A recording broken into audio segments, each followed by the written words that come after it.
Hey race fans, it's race day, top 5, with me, Frank 5, slipping and slide on the old Atlanta surface. Everyone's screaming for tires, and the guy who's dominated the last 4 races at this track and didn't get the win, got redemption today. Number 1, Kevin Harvick in the Jimmy John's Freaky Fast. Number 4, Ford captured his second win in Atlanta Motor Speedway, which comes on the 17-year anniversary of the day where he won his first NASCAR race at this track, honoring Dale Earnhardt. At the time, he was driving the car that was driven by Earnhardt, and today captured the Folds of Honor QuikTrip 500 at Atlanta Motor Speedway, and redemption for the last 4 races that he's choked, or somebody choked it for him, and has officially locked himself into the NASCAR playoffs for 2018.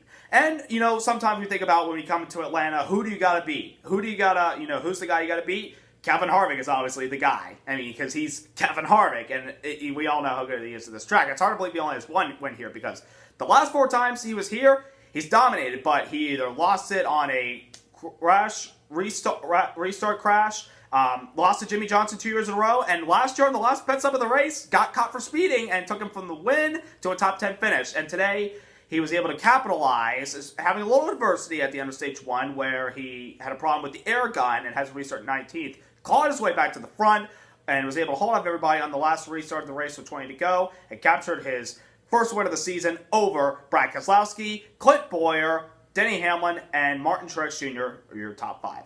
Number 2, Brad Keselowski, finishing second today, and was the only other driver, as far as, Cup and Xfinity Series this weekend, not named Kevin Harvick, to win a stage. And I think it was big for Keselowski because, like Kevin Harvick, they're coming out of the gate from a bad result at Daytona last weekend, having fast cars, but not the finish because everybody was driving over their heads last week at Daytona, at the biggest race of the year. But good points today for Keselowski, our defending winner of this race. And, I mean, he was complaining, all last year at the end of the season, Ford's need a new body because Chevy's got a new body, Toyota got a new body last year. It's not fair to the Fords. I mean, we're at an aerodynamic disadvantage. Well, Brad, all top 3 were Ford, so got to be a little bit happy about that. But I still think, consider maybe changing the Ford front fascia. I don't know, but nonetheless, it's a good rebound for Brad Keselowski today. Number 3, Denny Hamlin. It took a little bit of some tire strategy in the mid-portion of the race before our last caution came out with about 25 laps to go. He was kind of on a strategy where, being the highest of the Toyotas, he could probably get an advantage over Kevin Harvick if the race went green to the end by staying out a little bit longer on green flag pit stops and holding off the 4 car. I mean, it bit him with that last caution of the race, but he still ended up with a 4th place finish. So, I mean, strategy between him and Mike Wheeler, I give them a thumbs up for the excellent effort. Number 4, Jimmy Johnson, 2nd year in a row, out of the gate, he's already behind the 8 ball. What's going on? I mean, like I said before, I'm not a huge fan of Jimmy Johnson, but I respect the guy.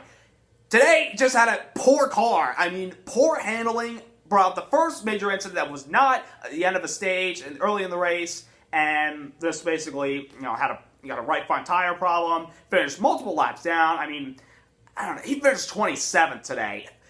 What is this guy going to do to start off the season on a high note? I mean, is this possibly maybe considering retirement? I don't know. We'll see what happens for a 7-time champ. He's got to go to Vegas next week and rebound, and he's won there before, so we'll see what happens. And number 5, the main conversation, tires at Atlanta, because this track is so old. It's one of the 4 oldest racetrack surfaces, second in the asphalt category, because the oldest surface is Dover, but that's concrete, and nobody says, we repave that place because it's perfectly fine. I mean, this track is as old as California and Chicagoland. So, I mean, and people think, this track eats up the tires, and there's been conversation about, should we repave this to help the tires? Well, drivers stated at the end of last year's race, don't repave this place. We like it just the way it is. Just, we enjoy slipping and sliding, and, we hate that it chews up the tires, but that's part of what we do here at Atlanta, and we enjoy it. So, I mean, I don't know. I mean, leave comments in the, leave comments like, what do you think? Should we repave it? Should we just keep it the way it is? Honestly, I don't care because I like Atlanta Motor Speedway. I think it's a great racetrack, and I thought it was a good race today. So finally, to wrap it up, driver recap, Chase Elliott, good finish today, top 10, 10th place. And let me tell you, we were out to lunch the first part of this race. We were so bad in qualifying and practice at the beginning of this race, but we kept adjusting, did a little strategy, was staying out with Denny Hamlin. on older tires as the race went on until the late race caution. We were able to stay on the lead lap, get a top 10, and get ourselves some points after the disappointment last week at Daytona. So we're starting back up on a good note. We got to go to Atlanta next week and Vegas next week and show them what we got. So I think we can get it done. So put your get your gamblings, get ready to gamble next week because it's Las Vegas, and who doesn't love to gamble at Vegas, especially when it comes to sports or anything else in general. Bet yourself. Can Martin Truex Jr.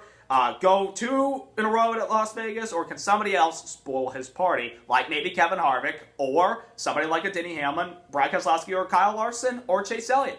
You'll have to tune in next week to find out. So don't forget to subscribe. Don't forget to like. Congrats to Harvick after all the years of coming so close here and not having any chance. Congratulations on the win, and I'll see you next week after Viva Las Vegas!